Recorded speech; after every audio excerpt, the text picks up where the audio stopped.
Ladies and gentlemen, hello and welcome to this episode of the Shock and Awe podcast. I am your host, Mr. Robbie Hollywood, and what a doozy of a show we got for you today. So I'm about to be reacting to a video of Speaker of the House Mike Johnson, who yesterday was at Columbia University. I guess he was the answer that we needed to the problem. Because apparently he's there to address the campus protest that has been ongoing all around schools in the United States, some even in Canada, but mainly in the U.S. There is this huge movement of students all protesting the conflict in Gaza, right? And of course, in true Mike Johnson fashion, he did not fail us, people. He once again proved that sometimes pulling out and busting on a bed sheet is the best thing you can do for humanity. So this is an interview that he had with CNN's Erin Burnett, who, by the way, I'm never been a huge fan of, but I must give her props. She did push back, ask some good questions in this interview. So let's go ahead and get into it. And, I'll react to it as we go.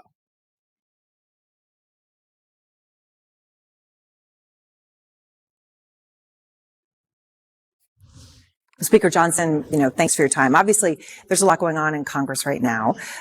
You've chosen to travel to New York, and as you were just out on those steps calling for the resignation of the president of Columbia, there was heckling, there was shouting. That was not a warm reception. That's actually a really good point that she makes right at the beginning.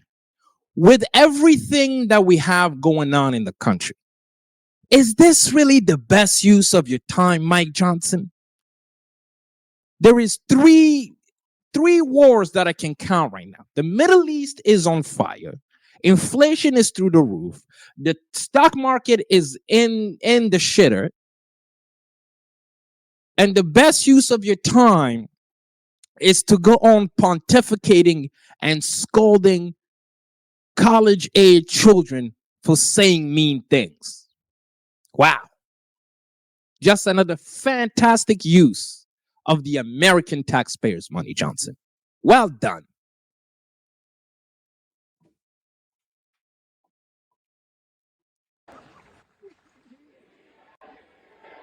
Enjoy your free speech. Were you surprised at all by what happened? Well, there was a sea of students who apparently have been involved in the protest here. Excuse me, Mike Johnson? Enjoy your free speech? Yeah, no shit, Sherlock. You know what? You got a lot of sass for a public servant, sir. Your job is to serve the public. And I don't know about you, but we don't like when our servants talk with so much goddamn bass in their voice.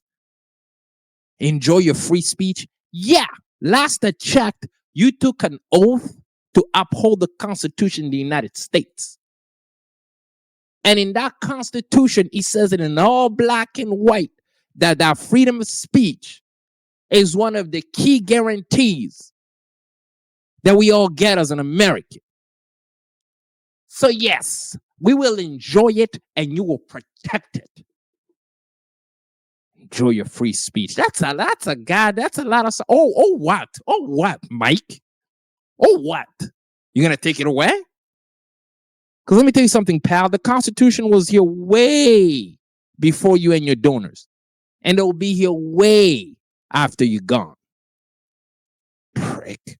Enjoy your free speech. And I'm not surprised that they didn't welcome our visit because we're calling out their activities. The point we tried to make today is that this is not who we are as Americans. This is not an expression of the First Amendment. This is not an exchange of ideas. This is threats and intimidation of violence against Jewish students for who they are, for their faith. And that's a terrible. What is more American than getting out there and voicing your concerns against your government. These kids are just out there. Like this is what's so mind-boggling. This man is on national television. The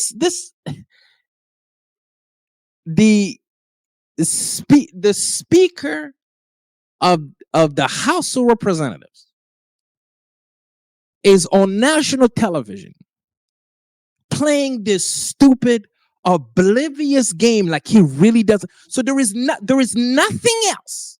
All these kids across the country woke up because they hated Jews. Nothing. There is nothing that you can think of if you dug really hard. There is nothing that you can think of that has brought these kids out and have them sit in these encampments, other than their sheer and vitriol hatred of Jews.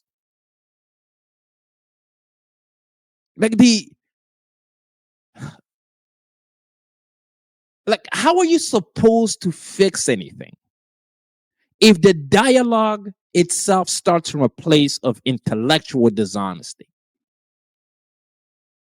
How do people now resort to means that may be considered violent if this is how the conversation starts?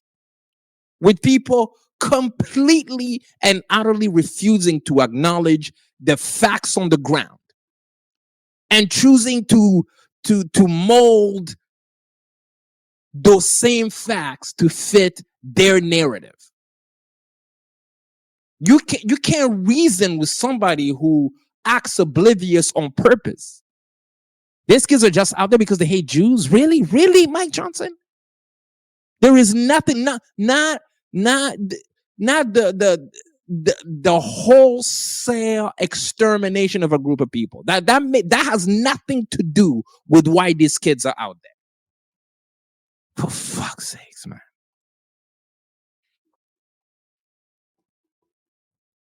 Terrible trend that's going on in the country right now. We have these similar types of activities and what are becoming violent protests on campuses around the country.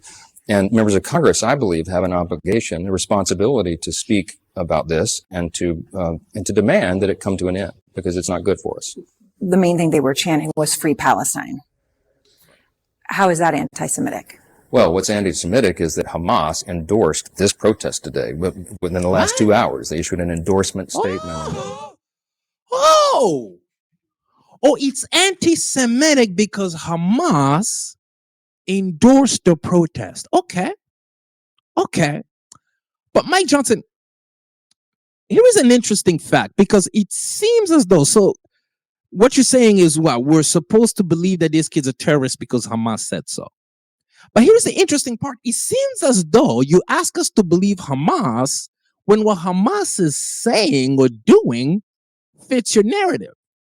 Because when Hamas tells us the number of Palestinian civilians, men, women, and children that have died as part of this conflict, you always preposition every single one of their findings with, oh, be careful now. These numbers are from the Hamas-ran Ministry of Health. As though we're not, implying that we're not supposed to take those numbers seriously because they're coming from Hamas. But when it comes to the college students, we're supposed to take Hamas at its word. I'm confused. Do we or do we not believe what Hamas is saying? I'm very confused. Hamas, what does that even mean? Does that take away from the fact that there is nearly now 35,000 dead Palestinians? Does that make their death any less meaningful? I thought it's a terrorist organization. We're not supposed to take them into consideration or factor them into the conversation. What a clown, man.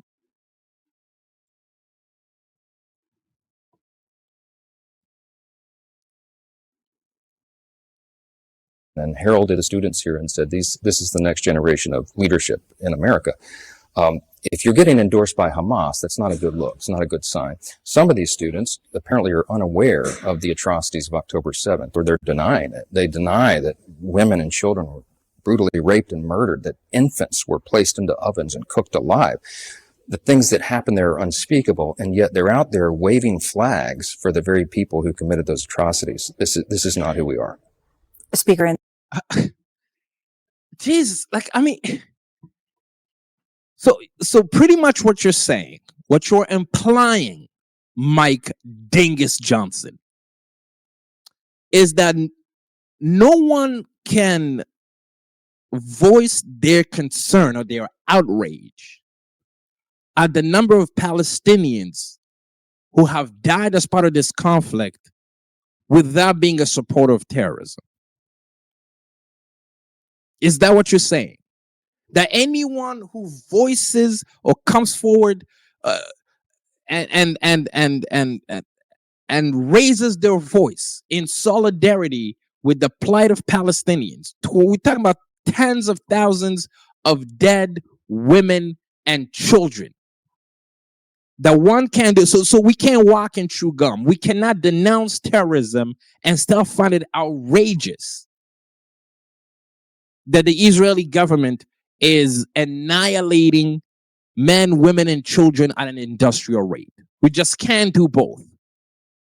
It's just this binary where if you care about dead Palestinian children, you are therefore a Hamas sympathizer. Great. in those early days, I was in some of the kibbutz, and you could smell the death and the bodies. It was horrific. And yet what's happened since has been horrific too. And there's a student here, a PhD student at Columbia. I wanted to quote him. He is Jewish. He has written a testimonial about what's going on here right now, his experience on campus. And he says, I'll read it to you, the most pressing threats to our safety as Jewish students do not come from tents on campus. We should be focusing on the material reality of war, the munitions our government is sending to Israel, which kill Palestinians by the thousands, and the Americans participating in the violence. Do you think that protesting the humanitarian catastrophe in Gaza, protesting the tens of thousands of innocent people who have died there, is anti-Semitic in and of itself? I think there's always a place for debate in the free exchange of ideas, but let's not equivocate on what's happening in Hamas with Hamas and in Gaza. Did you catch that? Did you catch that? Let us not equivocate what is happening in Hamas, not Palestine, in Hamas. Right? See, this reflects this common trend that you're seeing in a lot of these members of Congress. Right? He's not the first one to insinuate the fact that there are no innocent Palestinians. Right? They're adopting Benjamin Netanyahu's language, no Hamastan. Right? See, eventually you say enough evil shit and your tongue will betray you in public. That's just what happened. That's what just happened to Mike Johnson right here. Let's not who is equivocating? Nobody is denying that what Hamas did is not only heinous, but it is despicable. Nobody is denying that. But when your tax dollars are expressly being shipped to a country that is using that money to slaughter innocent men, women, and children, whatever their war aims is, what they want to accomplish, it is absolutely within our right to be able to step out and say something about it. And to say that did not equivocate. Now, look, no one is denying that Israel has the right to defend herself. Again, what happened on October 7th was heinous. Nobody's denying that. But what people are taking umbrage with is how Israel is doing said defending yourself. Look, I'm no military scholar, right? So I'm not going to sit here and pretend like I know how Israel should prosecute this conflict. But I sure as hell know how they shouldn't. And this is not it. It's not the 2,000. The solution here is not going to be at the bottom of a 2,000-pound bomb. You say that you want to go ahead and destroy Hamas, right? But every single innocent woman and children that you slaughter creates another 5 Hamas militants. So unless you pull up your boots and decide that you're going to kill them all, it's the only way. Because it's not with those bombs that you're going to create peace. I can guarantee you that.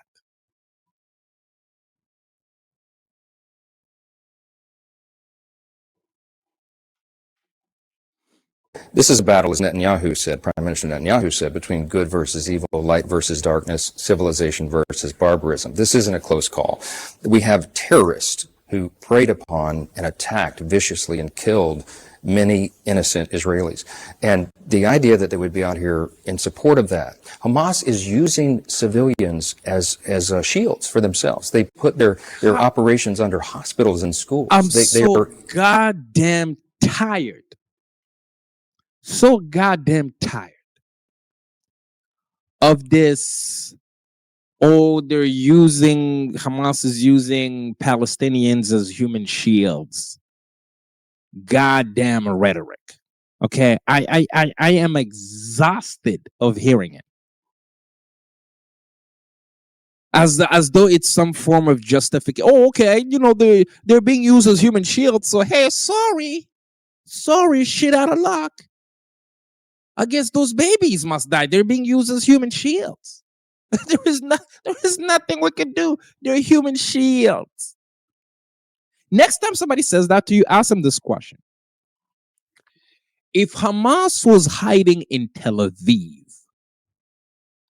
using thousands of Jewish men, women, and children as human shields, would the Israeli government and the IDF employ the same exact tactics that they're using in Gaza in order to get rid of Hamas? Would they bomb Tel Aviv into the Stone Age for the purpose of eradicating Hamas? Would they kill thousands of innocent Jewish men, women, and children in order to accomplish their political aims? I don't think so. We're talking about one of the most sophisticated and advanced military in the world that has conducted countless numbers of surgical operations. You're going to tell me that this is the only way that they know how to do this? This is the only way that they know how to do this? I highly doubt it.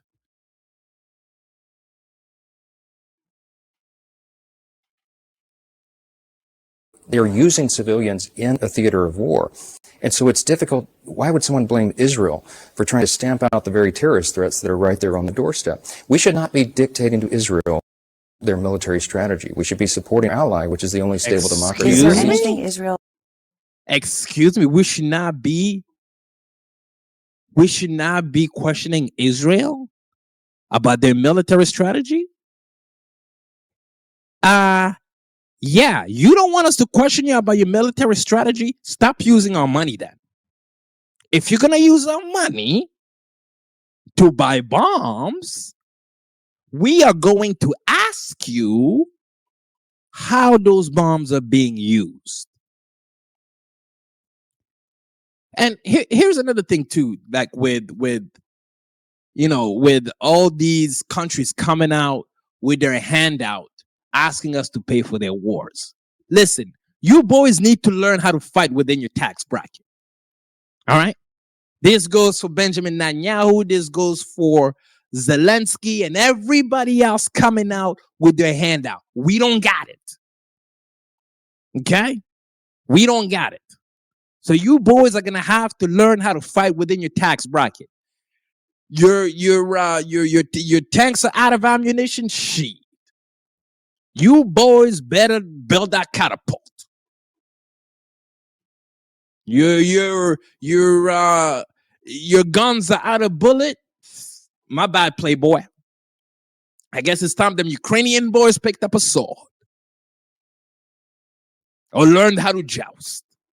Something, because we don't got it. Inflation is through the roof. The stock market is through the shitter. Bread is damn near $9. Gas is damn near $5 a gallon. We don't have it. So you boys are going to need to learn how to fight within your tax bracket. Sharpen up a shank or something. Because we don't got it.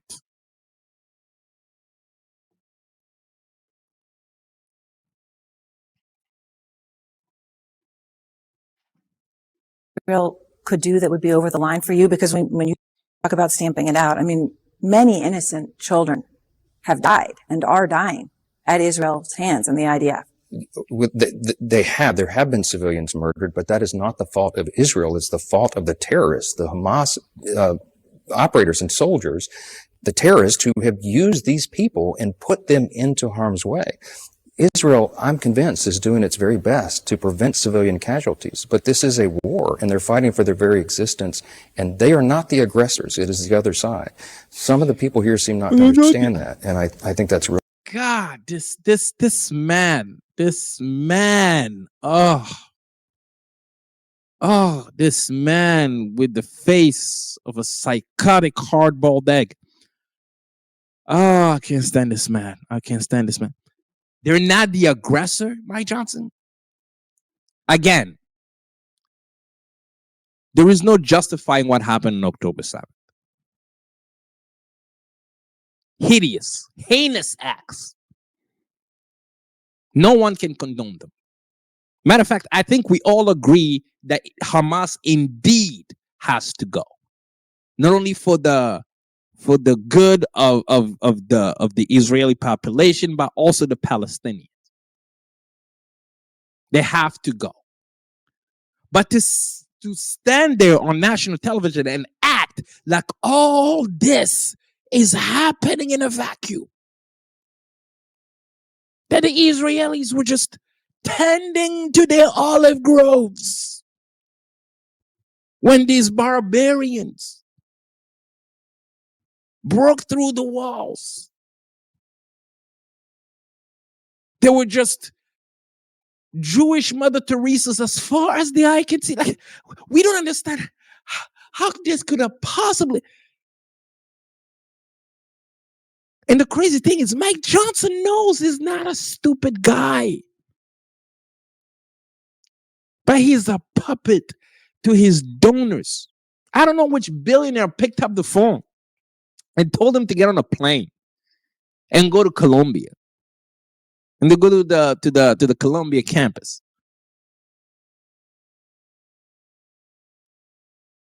He knows, man. He knows the origins of this conflict. He understands them. But he's just playing stupid because he needs that check at the end of the month. And he is willing to forsake the lives of tens of thousands of people, to forsake the truth, all because he wants to hang on to power. My God. Wow.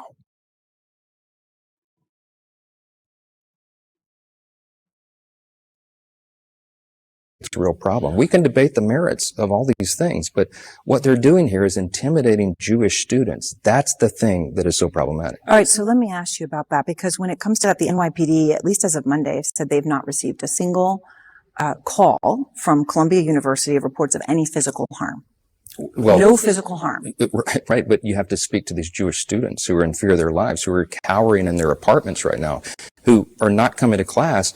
In fact, the administration recognized the threat was so great, they canceled classes. Now they've come out with this hybrid idea. Well, if you're Jewish, maybe you do want to stay at home. Maybe it'd be better off for you.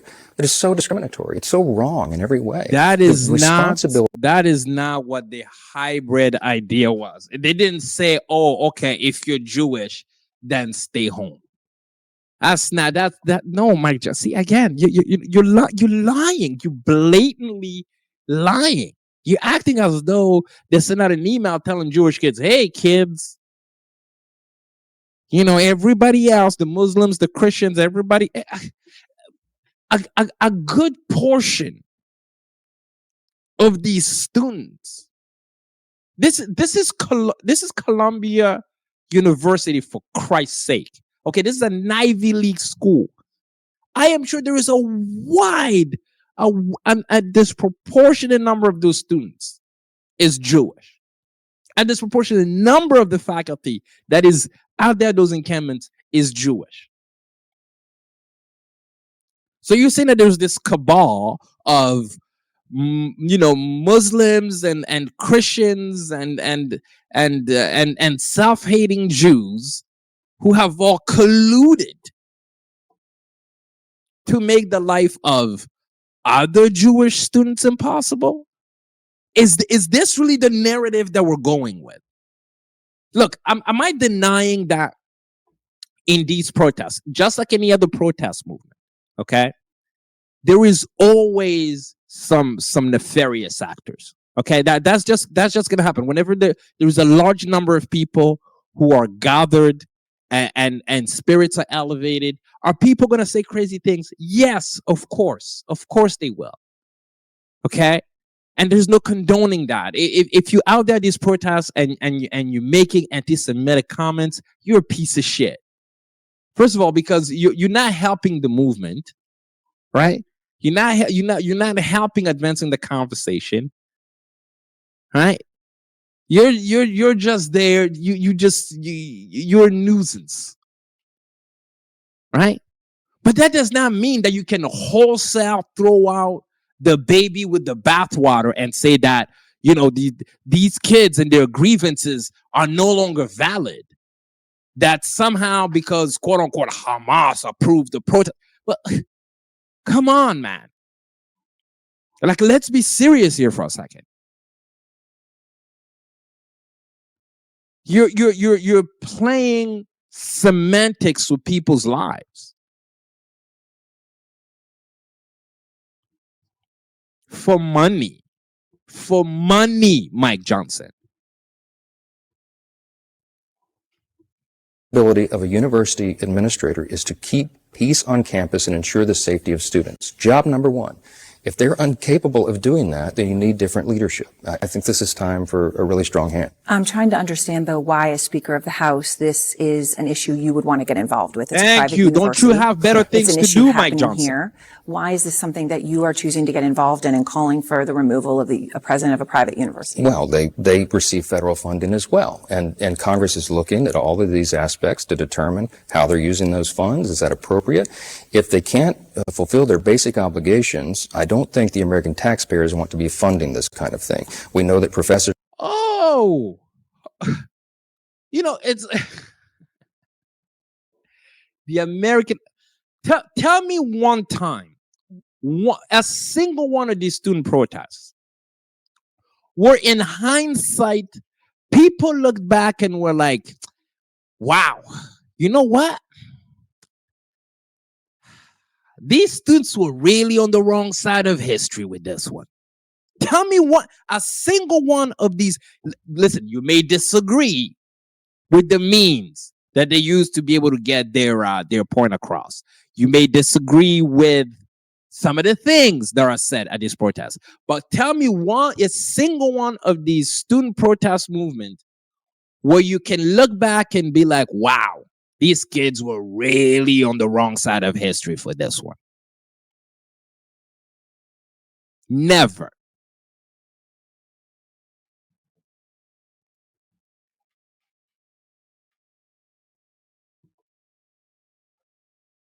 are engaging in this as other professors. Some have been supportive of the small subset, for what I've told. They've allowed this to go on, and it is not okay with the American people. This isn't a partisan issue. This is about right and wrong, and we got to call it for what it is. And so when people talk about genocide and say that Israel is engaging in genocide, do you think that that is a legitimate conversation that they should be allowed to have as part of First Amendment rights here? Or well, no? of course. Look, I was a First Amendment lawyer for 20 years. I went into the courts and defended our First Amendment freedoms, religious expression, the right of free speech on campus. I litigated those cases. Of course, the university is supposed to be the free marketplace of ideas. But when you shout down and physically threaten with intimidation and threats of violence the other side, that is not a peaceful expression, a peaceful exchange of ideas. That's something very different, and that's what we're saying they need to get control of. When they camp out around the campus and they prevent students from exercising their rights, that's the problem. Before you go, obviously we're here in New York as there's been threats to your speakership back in Washington. What does it say about your standing as speaker that you are here at Columbia University dealing with this issue right now? The Speaker of the House has a very important constitutional responsibility. You know, it's an officer listed in the Constitution. The Speaker speaks for the House of Representatives, and I felt it was very important for that voice to be heard. Not just about what happens at Columbia, but about what is happening right now around the country. And we have to stand unequivocally for the right and the good. And I'm calling on all my colleagues on both sides of the aisle to speak out against this. Not to endorse it, not to coddle these people, but to say this has to stop. We have to treat every single person with dignity and respect, and that. No, you have to be stopped. You have to be stopped, and I think that brings me really to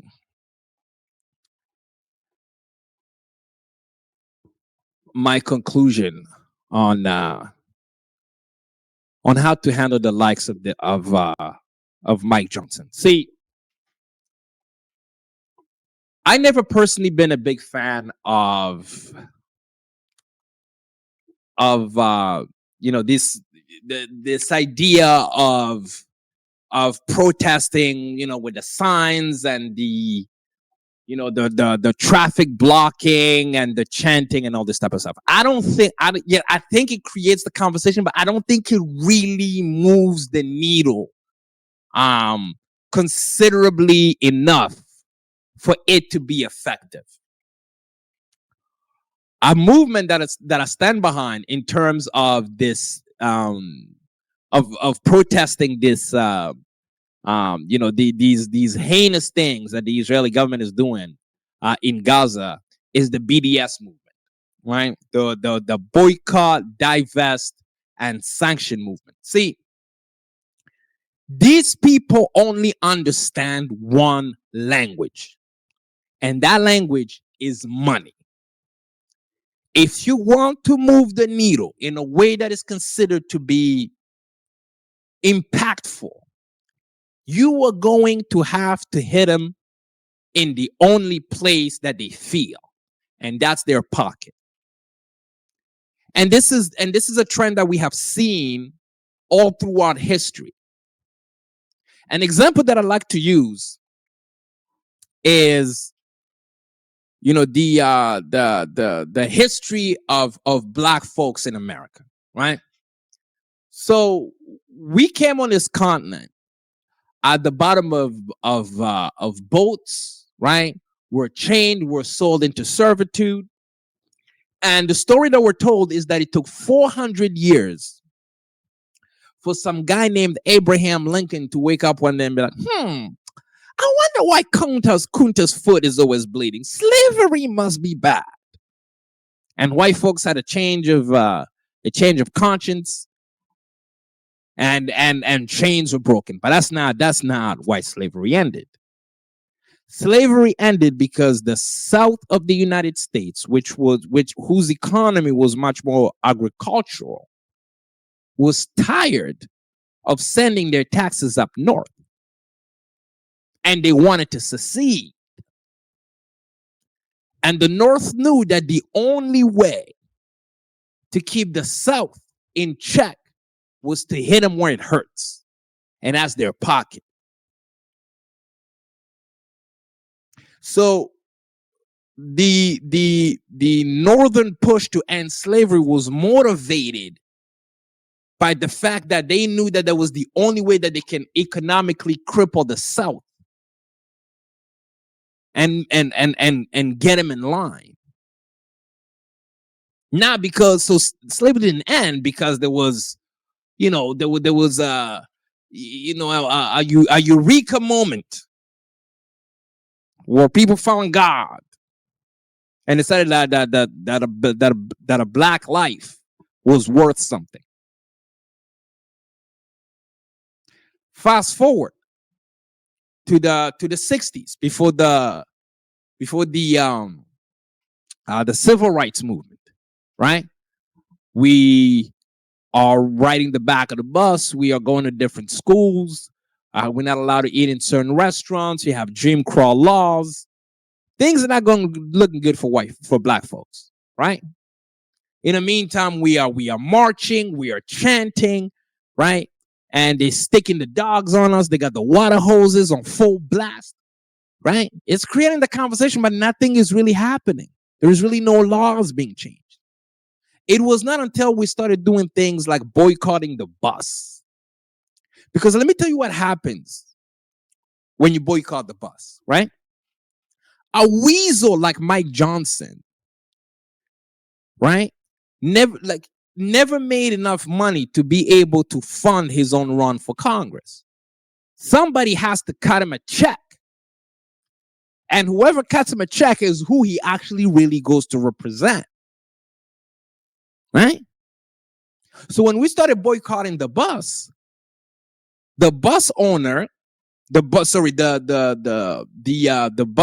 company owner, who are the likes that fund the Mike Johnsons of this world, probably went to the Mike Johnson at that time and was like, you know what, Mike? I need this Negro dollar in my pocket. You're going to have to go out there and get them what they want. Right? That's when we started to see movement. So there is it is clear that there is no negotiating with the Mike Johnsons of this world. There just isn't. They're purposely obfuscating the dialogue for the purpose of pushing their own agenda. So there's no negotiating. So we have to hit them where it hurts. So instead of camping outside the Columbia University campus, we should all find out who are the top 10 donors to Mike Johnson. And we should use our dollar to speak instead of blocking traffic and the chanting and all that stuff. Yeah, no, that does nothing. Because let me tell you something. When you hit those people in the pocket, they will get Mike Johnson in check. Because those are the people that he actually represents. He's not there. He's not in Washington to represent you. No, sir. No, ma'am. He's there to represent his donors. And the good thing though, the good news is it's not hard to get those donors moving. Because when those stock prices start going down, I promise you they act quickly. So to those kids of Colombia out there, I'm telling you, forget it. Tear down the tents and let's actually be strategic about this. Use your dollar to speak. Use your dollar to speak. And when that stock price starts plummeting, Mike Johnson will get in check. I promise you.